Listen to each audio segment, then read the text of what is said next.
Namaskar. In this episode of Dil Se, we'll talk about when India gained independence, what were our dreams? And what's happened over the years and where do we stand today as a democracy? लोकतंत्र का जो ढांचा बना था, क्या वो ध्वस्त हो रहा है या ध्वस्त हो चुका है? जो कार्यपालिका है, वो किस तरह से अपना कर्तव्य निभा रही है? न्यायपालिका किस तरह से कर्तव्य निभा रही है? और क्या विधायिका भी अपने कर्तव्य निभा रही है?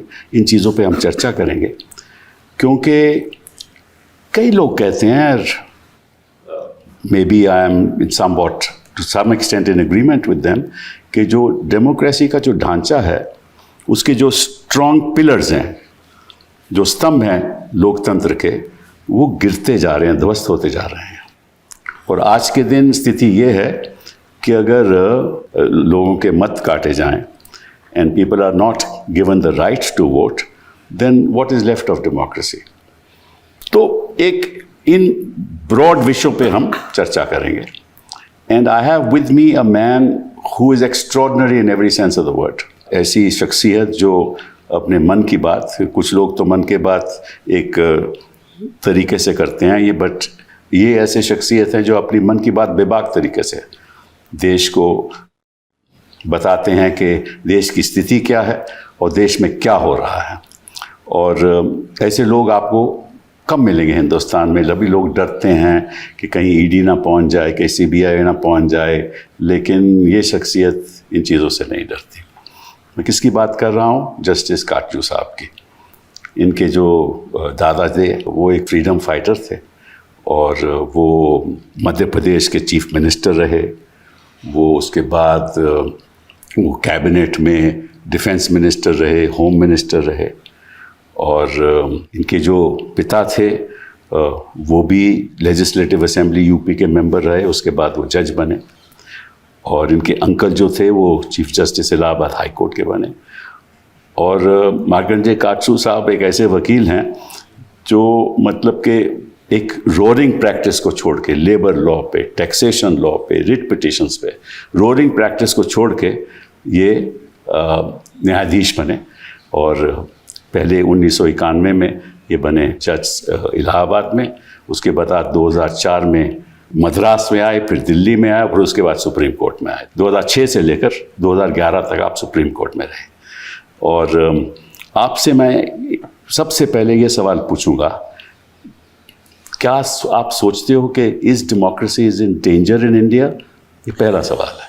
देखिए, इस सवाल का जवाब देने के लिए आपको समझना चाहिए कि democracy is not an end in itself, it can only be a means to an end, and the end must be raising the standard of living of the people and giving them better lives. If democracy helps in achieving that end, it is a good thing. But in India, it does the reverse. देखिए, democracy in theory और in general की बात करना फ़र्क है। You have to see how democracy is practiced in India. Correct. Largely, it runs on the basis of caste and religious vote banks. हमारा जो voter vote देने जाता है 90%, 100% मैं नहीं कह रहा हूँ, ये नहीं देखता है कि जो उम्मीदवार है अच्छा आदमी है, बुरा है, पढ़ा लिखा, अनपढ़, क्रिमिनल, नॉन क्रिमिनल। ये नहीं देखता कि बेरोज़गारी बढ़ रही कि नहीं, गुर्बत बढ़ रही कि नहीं, कीमतें बढ़ रही हैं कि नहीं। सिर्फ जात बिरादरी पे जाता है। 2024 का चुनाव हुआ लोकसभा का, half the MPs elected have big criminal backgrounds. Half, आप देख लीजिएगा गूगल में। इसका क्या मतलब? इसका मतलब कि आपका जो वोटर है वो नहीं देखता है कि ये क्रिमिनल है कि नहीं। वोटर के पास चॉइस ही क्या है? गरीब आदमी है। मैं आपसे थोड़ा सा, मेरे पॉइंट ऑफ व्यू थोड़ा डिफरेंट है, इसीलिए ये चर्चा होगी। देखिए, जो गरीब आदमी है उसके बेचारे के पास तो है ही नहीं कुछ। उनके पास ना तो धन है, ना कुछ सुविधाएं हैं, ना उनके बच्चे अच्छे स्कूल जा सकते हैं, ना उनको कोई और सुविधाएं मिलती हैं। तो जो लोकल आदमी है, जो उनको धमकाता है, डराता है, वो कहता है कि अगर तुम वोट नहीं करोगे तुम्हारी हालत और बदतर हो जाएगी। तो ये केवल कास्ट की बात नहीं है, it is an issue relating to the nature and the extent of poverty in our country. May I express my opinion? Yes, where I differ from you. Please. मैंने कभी जिंदगी में वोट नहीं दिया और ना दूंगा। I will not participate in this fast. Modi ji जीते हैं तो अक्रॉस कास्ट लाइंस जीते हैं ना। उनकी जीतने की वजह क्या कास्ट है?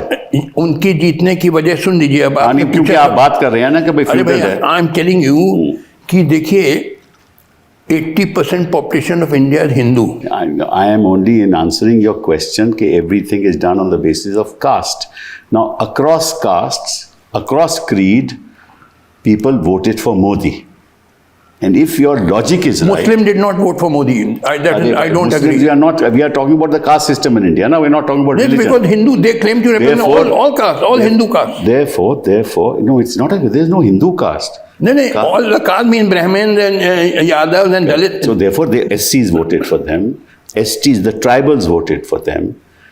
Other castes, the Thakurs voted for them. Everybody voted for Modi. Why? Because the nature of appeal, जो धर्म के आधार पे जो वोट मिला, वो कास्ट को उसने खत्म कर दिया. तो आपका जो basic foundation, That's right, you are right. That's right, correct. ठीक है ना? Therefore, there it didn't play, caste didn't play a role. Caste didn't play, but religion played a role. So therefore, the point I'm making is that it is because of this kind of divisive communal politics that India has destroyed its democratic culture. Let's sort of move away from history All right, for a moment. okay. Let us see how the institutions are functioning today. All right. Take, for example, the Election Commission. What are your views on how the Election Commission is? देखिए I'm a very clear views. All your institutions have collapsed.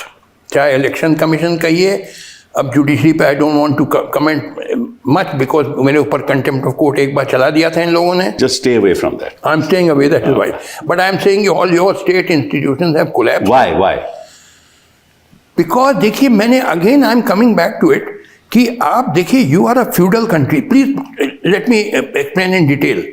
आप देखिए जब constitution बना था 1950 में, उसमें we borrowed western models. We got parliamentary of system of democracy from England, independent judiciary from England, then federal structure from USA, bill of rights from USA, and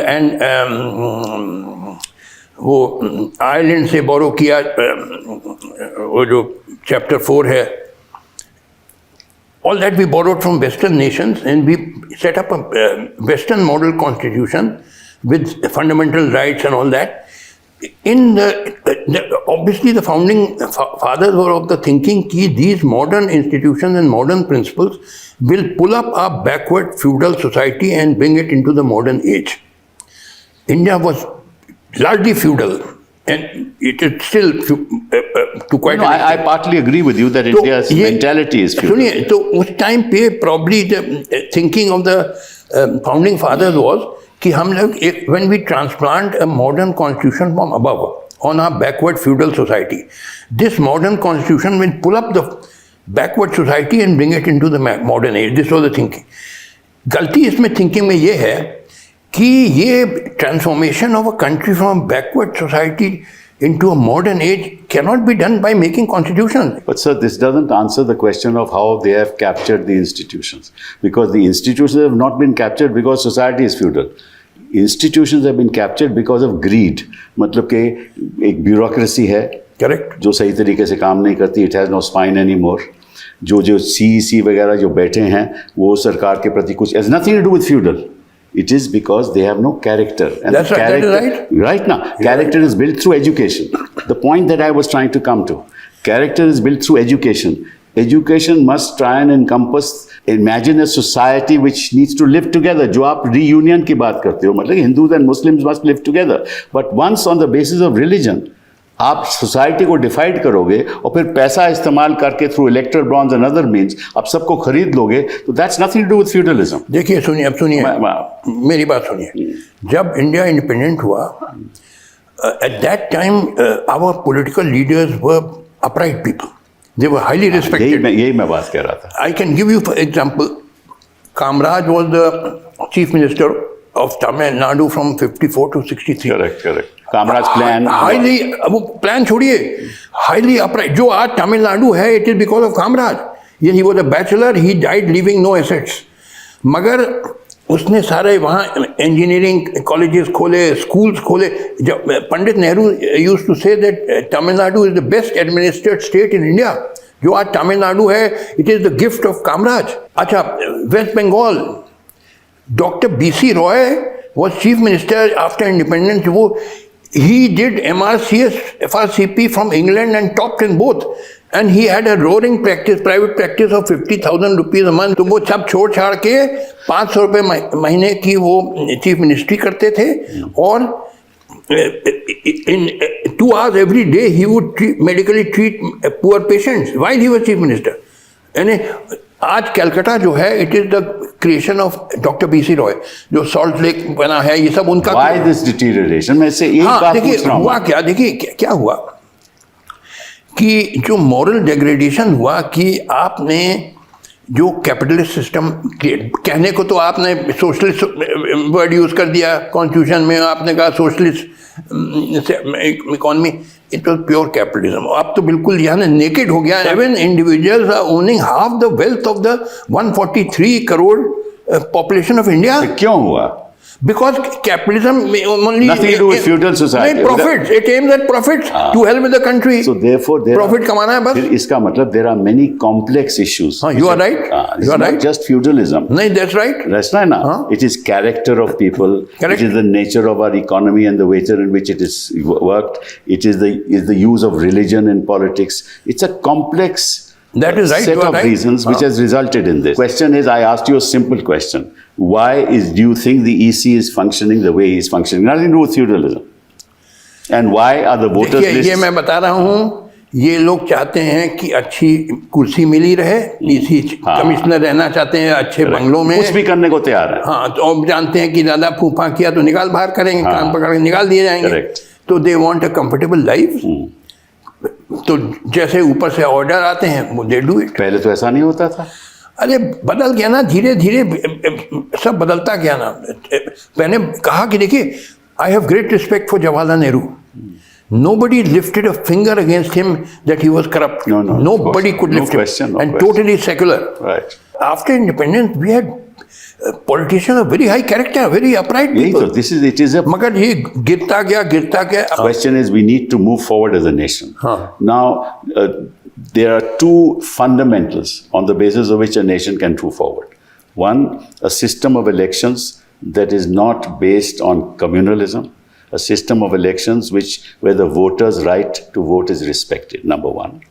Number two, that there should be a judiciary, right, which is independent, completely independent. And number three, there should be a media who can speak truth to power. All these three things are lacking in this country today. Am I right or am I wrong? Now, may I give my response? Yes, and you will bear with me for a minute. Please. देखिए, our national aim must be very clear-cut. That is, we must transform India from a semi-backward country into a modern industrial giant like another China. Correct. Because unless we become a modern industrial giant, for which we have all the potential, we can never abolish our massive poverty, massive unemployment, massive problems of child malnutrition, lack of health care, lack of good education and all. Now, this must be our aim, clear cut. इस पे कोई compromise नहीं होगी. I don't make compromises. ठीक बात. अच्छा, how do you do it? How do you transform India into a modern industrial giant? In my opinion, it can't be done by this democratic method, voting जो caste और communal basis पे। अब बताइए, China आज second super power बन गया। उसकी $20 trillion GDP है, USA की शायद 31 ट्रिलियन, चाइना की 21 ट्रिलियन करीब। हमारी $4 ट्रिलियन उस पर भी मुझे बड़ा डाउट है, आवर स्टेटिस्टिक्स। हालांकि now they have lifted, we have about the same population, a little over 140 crore. China has lifted 80 to 90 crore people above the poverty line or become a super, because they don't permit elections. I respect you and your views, but the question is, if you start comparing China to India, you are comparing apples and oranges. And I tell you the reason why. India is such a heterogeneous country, such a heterogeneous society. There's no one language. China has Mandarin. There's no one race. There are several races. Only one religion in China. There are so many religions in India. So you cannot replicate what happened in China and make India like China. You can't do that, because that has dangerous consequences for our democracy. So therefore you can't apply the Chinese model to India. तो हमें अपना एक model हमें तैयार करना पड़ेगा जिसके आधार पे गरीबी ख़त्म हो, बेरोज़गारी ख़त्म हो। बेरोज़गारी क्यों होती है? क्योंकि लोग एजुकेटेड नहीं हैं। अगर आप देखिए 10वीं क्लास में जब 12वीं क्लास में जब बच्चा जाता है, you know the growth enrolment ratio in this country, what it means, how many children move from class 12 to the university. When I became HRD minister, the gross enrollment ratio was 14. That means out of every 100 children in class 12, 14 reached university. And the average gross enrollment ratio of developed countries is 50, 60, 70. Right? That's where wealth is created. हमने कभी तवज्जो दिया ही नहीं education पे, और तभी वो transformation नहीं हुई. तो we need an enlightened person to lead us to the modern India that we are talking about. Now may I respond? Please. देखिए, ये आपकी विशफुल थिंकिंग है, ये होना चाहिए, वो होना चाहिए. You may say we should have rivers of milk and honey flowing, but it will not happen. Because our politicians are only interested in winning the next election. By hook or crook, they are not interested in education. They may say anything, but in reality... That's our fault. अच्छा सुनिए तो, अरे भाई बोलने दीजिए. 28 states हैं and 8 union territories. कहीं ना कहीं चुनाव होता रहता है या तैयारियां उसकी होती रहती. इसका मतलब चुनाव का माहौल परमानेंट फीचर हो गया इंडिया का. तो आपके जो leader, pardon me for saying so, जो सब लीडर, सब party, I am not blaming any particular, उनका एक 1 पॉइंट प्रोग्राम होता है, how to win the next election. और इलेक्शन जीतने के तरीका है नफरत फैलाओ, हिंदू मुस्लिम नफरत फैलाओ, कास्ट के. तो कोर्ट्स इसमें क्यों नहीं? अरे भाई कोर्ट, फिर आप चाहते हैं मैं मुझ पे कंटेम्प्ट ऑफ कोर्ट चल जाए? कंटेम्प्ट की बात नहीं है. देखो, I am asking you, if this is the state of the country, somebody has to, in the judiciary has to say this is not right. Why is the institution not living up to its standards?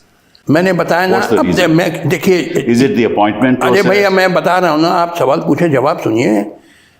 देखिए, हकीकत क्या है कि जितने जजेस हैं supreme court के, retirement के बाद दे वांट सिनेक्योर्स. वही 65 साल पे रिटायर हो जाते हैं. आई विश आई वर ए जज of US supreme court, life long 90 साल तक मैं चलता जाता. मगर यहाँ 65 में you are at the peak of your life. अब you are deprived, suddenly deprived of your house and your secretaries and so many perks, car and. तो आप चाहते हैं कि एक मुझे मिल जाए सिनेक्योर, 5 साल का टर्म मिले, पूरा उसमें supreme court salary, supreme court जजेस बंगलो, सारे ये वो हैं. जैसे चेयरमैन ह्यूमन राइट कमीशन, हाँ, ये वो मिश्रा को बना दिया, यानी वो not even a chief justice, तो रिजर्व लॉ अमेंड करके, वो क्या नाम था उसका, मिश्रा था, क्या नाम था, सुप्रीम कोर्ट जज, who was known to be Arun Mishra. They just want कि रिटायरमेंट, बीजेपी गवर्नमेंट खुश रहे हमसे, ताकि रिटायरमेंट के बाद हमको 5 साल और टर्म मिल जाए, आराम की जिंदगी. Is that the only reason? और क्या रीज़न हो सकता है बताइए. मैंने सोचिए, it's a big thing at that age 65. आप चाहते हैं कि भाई 5 साल और अच्छी, and then may be some other benefits also. भाई government is very powerful. Government जो होती है, central government is very, it can give you so many other benefits. तो ऐसा नहीं होता था आपके टाइम. राइट, नहीं पहले नहीं होता था. आप चीफ जस्टिस रहे तमिलनाडु के, आपसे पूछना था कभी आप पॉलिटिशियन से? नहीं, आई नेवर. तो फिर पहले अगर नहीं होता था तो अब क्यों हो रहा? अब होने लगा. अब moral standards have deteriorated. This is nothing to do with the job after retirement. अब क्या बताएं, नहीं, जॉब आफ्टर रिटायरमेंट भी बड़ा भारी वो है. Most of these judges, in fact, do arbitrations, earn a lot of money. Arbitration में भी कमाते हैं. और गोगोई साहब को राज्यसभा का मेंबर बना दिया. वो ठीक है. I'm just saying, is it an institutional crisis or is it just the fact that they want benefits after retirement? I'm not agree with you on that issue. Maybe I think there's an institutional crisis. I don't know whether I'm right or wrong. भाई institutional crisis भी है. मैंने कहा सारे institution India के collapse कर गए हैं. कुछ नहीं रखा है. अब फूफा करके आप चलाइए दिखाने के लिए. मगर fact is all institutions have collapsed in India. Educational institutions have become saffronised. They are not centres of learning. और we'll come to that. At the moment I'm saying, you think the appointment process has something to do with it? अब आप कहलवा रहे हैं मुझसे. अब तो अगर आपको सुप्रीम कोर्ट का जज बनना है तो आपको प्रो बीजेपी होना है. ये तय है. हाँ, अदरवाइज आप सुप्रीम कोर्ट जज नहीं होंगे. अच्छा. मुरलीधर को बनाया गया सुप्रीम कोर्ट जज. What did he do? He only ordered कि वो दिल्ली में जो राइट्स हुए थे उसमें इनको पुलिस को ऑर्डर किया था, उनके खिलाफ स्ट्रिक्चर्स, ओरल स्ट्रिक्चर्स किए थे, and he was outstanding. I was talking about the institution. अगर ultimately आपने अपने हाथ में ले लिया the process of appointment. हाथ में नहीं लिया, क्या theory, in theory, in practice वो लिस्ट आती है गवर्नमेंट से आपके पास, नहीं आप करिए इसको, साइन करिए ब्लैंक चेक को. नहीं, सारी तो नहीं आती. अरे भाई, सारी तो नहीं आती, but let us agree to disagree. नहीं, सारी नहीं आती. वो तो there are some very good judges also the Supreme Court even now. वो बात नहीं है. Issue is कि institutionally the institution has failed us. That's what I was talking about. आप किसी का उदाहरण ले सकते हो, किसी और जज की बात सकते हो. That doesn't solve the problem. How will the institution maintain its independence if democracy is to survive? That's the larger question. It cannot, and that is why you need a revolution. देखिए, आप में मुझ में ये फर्क है. You are in favor of reforms. I believe कि reform is all humbug. This country, it is like a building which is totally dilapidated. देखिए, आप समझते हैं कि थोड़ा पैचवर्क बिल्डिंग को कर दो ठीक हो जाए. मेरी बिलीफ है इतनी जर्जर हो गई है वो बिल्डिंग कि अब उसको destruction and fresh construction is required. Fresh construction कौन करेगा? And the person who constructs it will be better than this. I will answer you. देखिए, ये कई लोग मुझसे कहते हैं, क्योंकि I have often said that present political leaders are worthless people. They have no genuine love for the country. They only want power and pelf for themselves or their families. तो लोगों ने पूछा कि भाई फिर कहाँ से वो लीडर आएंगे? मैंने कहा देखो, all historical experience shows that whenever a country is in great crisis, nature throws up great leaders. For example, in the 17th century there was a great crisis in England between king and parliament. उस time Oliver Cromwell, who was unknown, he rose and became the leader of the parliamentary forces. He was unknown. Thomas Jefferson, George Washington were hardly known, but they rose in the American Revolution. In France, Robespierre was a town lawyer, not even in Paris, in Arras. वो leader हो गया. Lenin became a leader in Russia. तो कहने का मतलब ये है कि great leaders, I am confident, will come. All historical experience shows कि time, but it will take time. Today they are not to be seen. आज तो मेरे आपके political leaders of all parties बिल्कुल. We are talking about tomorrow, and tomorrow means tomorrow. We're not talking about years, and something has to happen, no, between now and then. We can't give up on the system. देखिए, हम बता रहे हैं, अब देखिए कब आएंगे वो अच्छे leader, nobody can tell. You cannot be rigid about historical forms. You can't be rigid about forms. देखिए, मैं बता रहा हूँ कि अच्छे लोग आएंगे, अभी वो दिखाई नहीं दे रहे हैं.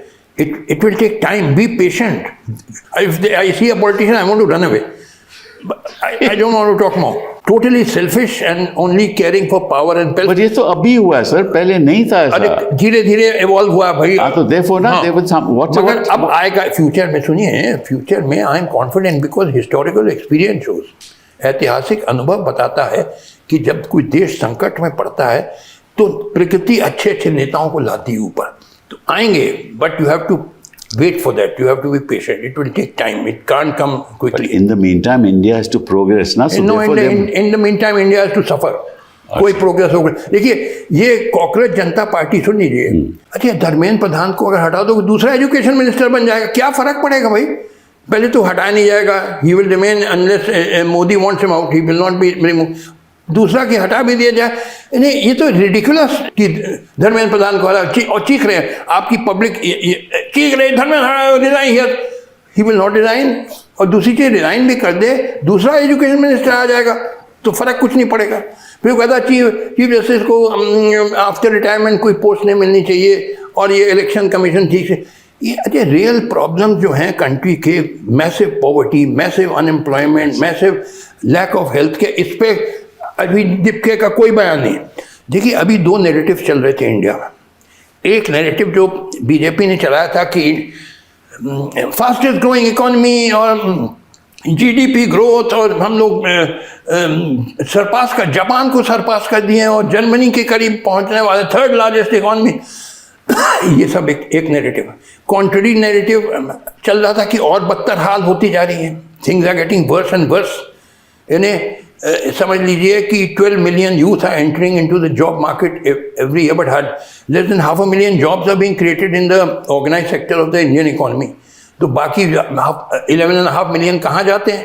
They become hawkers, street vendors, That's stingers. because of lack of education. अरे नहीं, जॉब नहीं है साहब। तो jobs तभी होंगे ना if people are educated. तो लिहाजा ये सब चीजें जो दो नैरेटिव चल रहे थे, एक जो प्रो गवर्नमेंट नैरेटिव, एक जो था कि और हालातें खराब होती जा रही। इसने ये कंट्रीब्यूशन किया कॉकरोच जनता पार्टी ने कि धड़ से दिखा दिया कि second narrative is the correct one, because जो within a few days 20 million followers हो गए। हाँ, 20 million. 20 million. What does it show? It indicate कि कितना यूथ कितनी परेशान है। They are seeing the looming spectre of unemployment. That's correct. तो it shows the second narrative is the correct narrative कि things are getting worse. Correct. And the first narrative is just a So therefore, all these things have happened in our neighboring countries because the narratives there were getting, as you know, the new narrative came and some change took place. Now, whether that change is for the good or for the for worse for the country, I don't know. But I'm saying this: even a revolution does not necessarily prove that it's going to bring about some good. देखिए, let us agree to disagree on this. But what I want to tell you, I have formed another party. जब मैंने देखा, हाँ, वो मैंने सुना कि इश्क, हाँ, आपको भी हम चाहते हैं। अच्छा, इश्क करो पार्टी। इश्क करो पार्टी। अच्छा, मैंने बनाया, सब लोग सोचे कि ये क्या है कि वांटिंग अनदर वैलेंटाइन डे कि लड़के लड़कियां एक दूसरे को किस करें ये वो। तो मैंने उस पर आर्टिकल लिखा, आपको भेजा भी है मैंने। हाँ, मैंने देखा। मैंने कहा देखो, you have misunderstood me. This country can only solve its massive problems if there's unity among our people. Correct. Which means that Hindus, Muslims, Sikh, Christians, and all castes must unite. Then only we will be able to launch the people's struggle, which will result in a better India. So, Ishq Karo means love all people. Correct. I'm not talking of kissing between boys and girls. ये मेरा मतलब था कि unity. I want to promote unity. तो हम चाहते हैं आप भी हमारे साथ हो जाएं। वो तो ठीक है, बट यही तो मैं कह रहा हूँ, you are also asking for reform now. Not reform. Yes, this is not a revolution. No, this is, देखिए, रेवोल्यूशन का बिगिनिंग है। रेवोल्यूशन नहीं हो सकता है जबकि जन संघर्ष ना हो, जबकि United people struggle. Jan Kranti आती है जन संघर्ष के बाद। अभी जन संघर्ष शुरू होना है जिसमें यूनाइटेड जन संघर्ष चाहिए। कौन करेगा? This is what the whole politics of party this, करेगी, sir, the whole party करेगी। all politics in this country is based on hate, and you are projecting love. हाँ, I'm doing the reverse। देखिए, you're doing the reverse. देखिए, एक इसमें कोई घबराने की बात नहीं है। अगर मेरी बात सही है, if what I'm saying is correct, people will come and join me. I am saying कि तुम लोग यूनाइट नहीं होगे, कभी नहीं अपने प्रॉब्लम ऑफ पॉवर्टी और अनएम्प्लॉयमेंट वगैरह सॉल्व कर पाओगे। You must rise above caste and religion and other differences. तो ये this is the purpose. That is reform, ना? अरे भाई, reform at the first stage, but the ultimate aim is revolution. Reform to unite people so that they can launch a people struggle which will take. At least let's agree on this thing that the first step is to reform society. Correct. To then change lock, stock and barrel the entire system. Yes, that's right. You agree with me on that? I agree with you. Okay, now let's move on to how do you think Parliament is conducting itself? अब मैं कह दूं तो फिर आप कह दीजिए। Parliament मुझे कंटेम्प्ट में जेल भेज देगा भाई। नहीं, कोई नहीं। Power of contempt. नहीं, ऐसे कोई, हम तो हैं, आपके लिए हम खड़े हो जाएंगे। लेनिन ने कहा parliament is a talking shop, real decisions are taken by the executive. यहाँ भाषणबाजी आप कर दीजिए, भाषण देते रहिए, उसका कोई माने ना मतलब। You just letting out steam. Parliament में क्या है? पार्लियामेंट इररिलेवेंट इंस्टीट्यूशन हो गया अभी कोई। तो पार्लियामेंट इररिलेवेंट है, जुडिशरी अपना काम नहीं कर रही, कार्यपालिका अपना काम नहीं करती, bureaucrats have no spine. Reform in order to lead to revolution. Ultimately revolution के बगैर नहीं हो पाए। देखिए, आपका समझिए ना कि your problems of India can not be solve with in the present constitutional framework. Constitutional यही तो what BJP wants, constitution must change. Change नहीं, it must be abolished. This constitution, देखिए, ये constitution मैं कहता हूँ, ये constitution का बना क्यों था? Democracy means, as Abraham Lincoln said, rule by the people for the people. Theory में तो डेमोक्रेसी है, but reality is that everybody knows we are. Theory में भी नहीं है अब तो। अरे भाई, फंडामेंटल राइट दिएगा, freedom of speech, equality, liberty.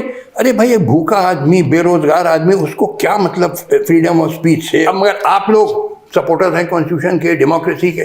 मैंने कहा देखो तो फिर क्या होना चाहिए? There should be no Revolution freedom of होना- speech. नहीं, there should be no freedom of speech. Huh? There should be no freedom of no speech. freedom of speech. I don't No liberty for I no would- fundamental rights. no fundamental, you don't deserve fundamental, Then you no are right to cast- life also. देखिए नहीं, right to life है मगर कैसे? अरे सुनिए, अरे भाई अब आप सुनिए, आप फ्रीडम के लायक नहीं है। Give me 2 minutes, I want to Sure. I was invited to Dehradun university 3-4 years back to give talk on the constitution. तो बड़ा खचाखच हॉल भरा था, 300-400 लोग थे उस देहरादून यूनिवर्सिटी के हॉल में। फ्रंट रो पे professor with suit, tie suit, and somebody having PhD from Harvard and somebody from Yale, somebody from London School of Economics, बड़ा फ्रंट रो पे पीछे स्टूडेंट खचाखच भरा हुआ था। तो the speech I gave, you can see on YouTube. I've seen it. One of the things I said कि ये जो सामने आपके प्रोफेसर बैठे हैं, कोई अमेरिका से PhD, कोई लंदन, 2 मिनट में मैं प्रूव कर दूंगा कि इनके खोपड़े में गोबर भरा हुआ है। Now listen, I don't laugh, I meant it. I said कि इनसे पूछिए कि इनकी लड़की अगर किसी दलित लड़के से शादी करना चाहे तो राजी होंगे? एक नहीं होगा, मर्डर करा देंगे, ऑनर किलिंग करा देंगे। मैंने कहा, I did not take 2 minutes, I took 1 minute. I am not impressed by your PhD from Harvard here. What the hell you have in your head? You have gobar, casteism is gobar, cow dung. तो ये I went as chief justice of Madras high court, सुनिए, तो इन 2004. So one day, one Justice Kanagraj, he was also High Court, he was of scheduled caste. He and his wife was upper caste. They had a love marriage 25 years ago. तो शाम को courtesy call पे आए, मैं chief justice था. तो Mrs. Kanagraj told my wife कि when we were married 25 years back, we had a love marriage. My relatives performed my funeral rites on that date, and since then they had no connection with me. True. ये आपका मुल्क है, backward पिछड़ा मुल्क है. आप समझते हो कि हाँ मॉडर्नाइजेशन हो रहा है, मेंटालिटी यही है. PhD हार्वर्ड का हाल है कि कास्टिज्म, उनकी लड़की दलित से शादी करे तब देख पूछिए, वेरी फुल ऑफ कास्टिज्म. ये बड़ा पिछड़ा मुल्क है. पीपल हियर आज बिल्कुल बैकवर्ड पिछड़े किस्म के लोग हैं. गलती तो हम समाज की है, सरकारों की है, हमारी है, हम लोगों की. अरे भाई यार समझो ना, आजकल जो आप कह रहे हैं कमल को पहले अरे भाई तो नहीं देते. अपर कास्ट, देखिए जो upper caste Hindus are solidly with BJP, वो कहीं टच से मस नहीं होते हैं. Only problem was they were hardly 18 और 19%. तो उस पर तो चुनाव निकलता नहीं, ये प्रॉब्लम था बीजेपी का. कैसे सॉल्व किया बीजेपी ने कि देखिए करीब 40% people are OBCs. OBC is not one caste, there many caste, Yadav, Kurmi, Lodh and so. तो उन्होंने क्या हुआ कि जैसे यूपी का आई नो, जो यादव से only 9 or 10% out of 40% OBC. And ये प्रोपेगेंडा हुआ कि जब चीफ मिनिस्टर होते हैं ये, तो ये यादवों को प्लम पोस्टिंग एज कलेक्टर और दरोगा ये सब देते हैं, नॉन यादव यानी कुर्मी, लोध को इग्नोर करते हैं. And that propaganda succeeded. अब जैसे अभी deputy chief minister KC Maurya है क्या, he is OBC but non Yadav. तो non Yadav OBC 30% largely went over to. और फिर similarly they cultivated them. they went to BJP. और नॉन जाटव, ये मायावती जाटव है, विच इज मे बी 50% ऑफ, इनमें भी कास्ट है. आपको नहीं मालूम? सुनिए, आप चीज शेड्यूल कास्ट बहुत सारी है, उसमें कोई अपने को अपर कास्ट शेड्यूल कास्ट मानता है, कोई लोअर कास्ट मानता है. उनमें भी जैसा ब्राह्मण में भी है, ब्राह्मण तो है ही, मगर हम कह रहे हैं जो शेड्यूल कास्ट सबसे नीचे है वो उनमें भी वो तो है. वो क्या कहते हैं कि एक्चुअली काजू साहब, that's true of all societies all over the world if you ask me. चलिए, मगर ये है कि ये देखिए बिना रेवोल्यूशन के यहाँ सॉल्व नहीं होगा. You think you say reform is not a कुछ solution? नहीं है रिफॉर्म, क्या किसी आप जुडिशल रिफॉर्म कर जुडिशल रिफॉर्म. जो भी chief justice of India, I remember Dattu आए थे, CJI हुए, उन्होंने कहा 5 साल में all cases in India will be decide in 5 years हैं. और क्या कि चल दिए रिटायर हो गए. कोई और आया, उसने अपना प्रोग्राम छोड़ा, कुछ का रिटायर हो गए, चल दिए. तो ये सब चलिए रिफॉर्म हुआ. अच्छा चलिए, अब डोमेस्टिक पॉलिसी से हट के फॉरेन पॉलिसी बात करें. हाँ, फॉरेन पॉलिसी देखिए. Foreign policy, you can have a strong foreign policy if you have a strong economy. आपकी रिलेटिवली मच वीकर इकॉनमी, तो आपके फॉरेन पॉलिसी में कोई दम वम है नहीं। आप चिल्लाते रहिए कि हम ये हैं, अपने को 30वां विश्व गुरु कहते रहिए। रियल अभी फॉरेन तो मोहन भागवत ने भी कह दिया, अभी तो विश्व गुरु बनने में वक्त लगेगा। आप कहते रहिए अपने को विश्व गुरु। फैक्ट इज कि जिस कंट्री के पास स्ट्रांग इकॉनमी होगी उसके पास स्ट्रांग मिलिट्री होगी। मिलिट्री नेचुरली तो स्ट्रांग मिलिट्री जिनके पास होगी, स्ट्रांग वही स्ट्रांग उनकी डिप्लोमेसी का कोई मतलब है। आप इस चीज पे मैं आपसे सहमत हूँ पूरे तरीके से। कोई आप में दम नहीं है, कोई उधर से प्रेशर डाल रहे हैं। ट्रम्प साहब हमें आदेश दे रहे हैं कि तुम यहाँ से तेल के लो, आप हम खरीदते, सुनिए, हम तेल खरीदते थे ईरान, सबसे सस्ता ईरान से मिलता था। बिल्कुल। अमेरिका ने कहा मत खरीदो, क्यों मान गए आप उसकी बात? क्योंकि आपके पास जो रीजन आपने कहा कि आपके पास कोई बार्गेनिंग, आप दब गए। यानी अगर आप रियली इंडिपेंडेंट होते, आप कहते हैं अमेरिका से sorry we get the cheapest oil from Russia के साथ भी यही हुआ। रशिया के साथ भी यही हुआ। तो आप क्यों, इट शोज कि आपकी कोई दम नहीं है आप में। जितना फूफा करें आप, फॉरेन विजिट्स खूब करें, हमारे prime minister very fond of foreign jaunts, करते रहिए, मगर फैक्ट इज कि जब तक आपकी strong economy, highly industrialise nation नहीं बनेंगे, आपकी स्ट्रांग डिप्लोमेसी नहीं हो सकती है, आप दब जाएंगे। कोई इन्हें आजकल तो I am praising Iran, I am become a great fan of Iran, कि अंडर डेवलप कंट्री होते हुए वो it is taken on the strongest military power on earth. And not that underdeveloped, one of the most educated countries in the educated, but सुनिए, तभी मैं education की बात हमेशा करता हूँ। One of the reasons is why they can fight America is the unity of the people. Sure. हम लोग में डिसयूनिटी, हम लोग रिलीजन और कास्ट पे डिवाइडेड है, तो कभी हम लोग दुश्मनों का सामना नहीं कर पाएंगे। जब तक तुम एकजुट नहीं होगे, तुम कैसे? अब देखिए, particularly after the killing of ayatollah Ali Khomeini, उसके ऑल इन्हें अमेरिका ने बहुत और इजराइल ने बहुत कोशिश करी कि कुछ ईरानियंस को वो करो, इंसाइट करो फॉर हाँ, वो सब वेपन भी भेजे, वो सब regime change they call it, वो सब कुछ नहीं हुआ। Solidly Iranians I United with the regime.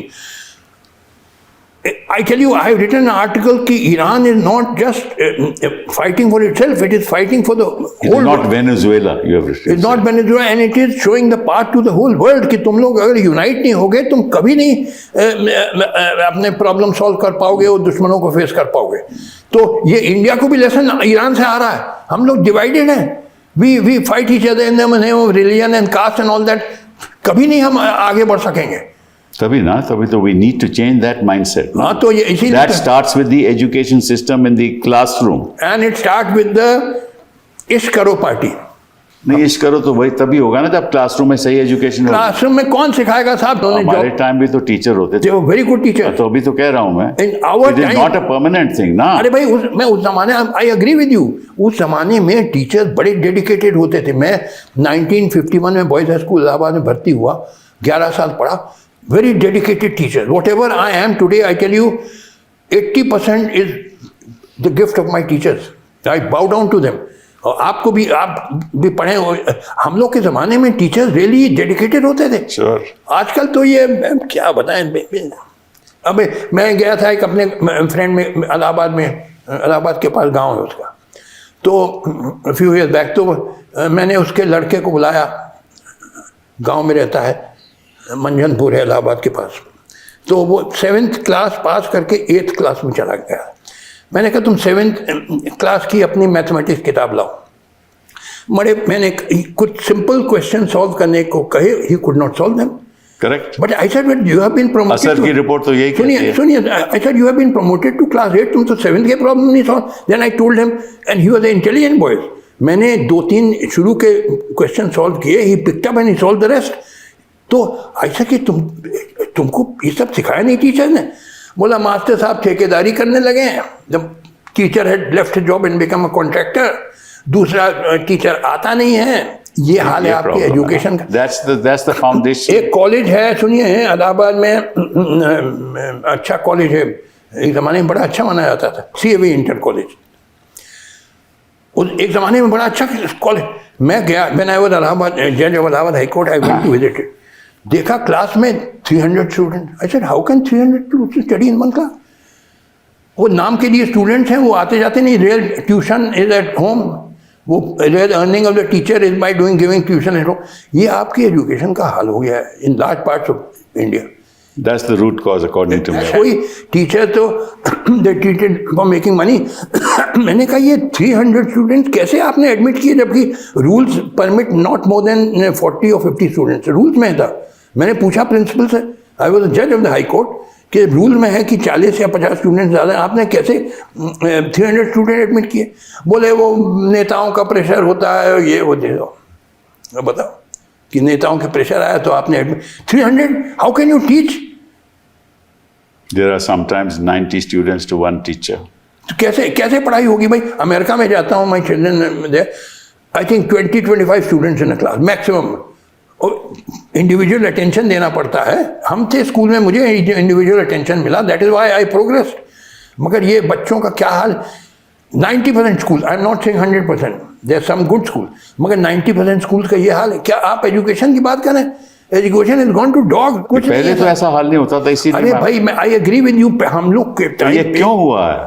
धीरे धीरे मॉरल मोरालिटी गिरती गई. एंड देखिए आप के ज़माने में, मेरे ज़माने में, हम लोग स्कूल में थे, बड़े अच्छी डेडिकेटेड टीचर होते थे.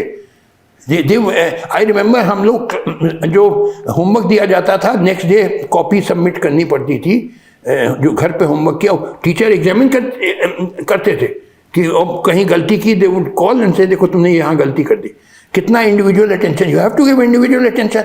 यहाँ तो भेड़ बकरी जैसे आप ट्रीट कर रहे हैं. पेपर लीक होते हैं ना यहाँ तो.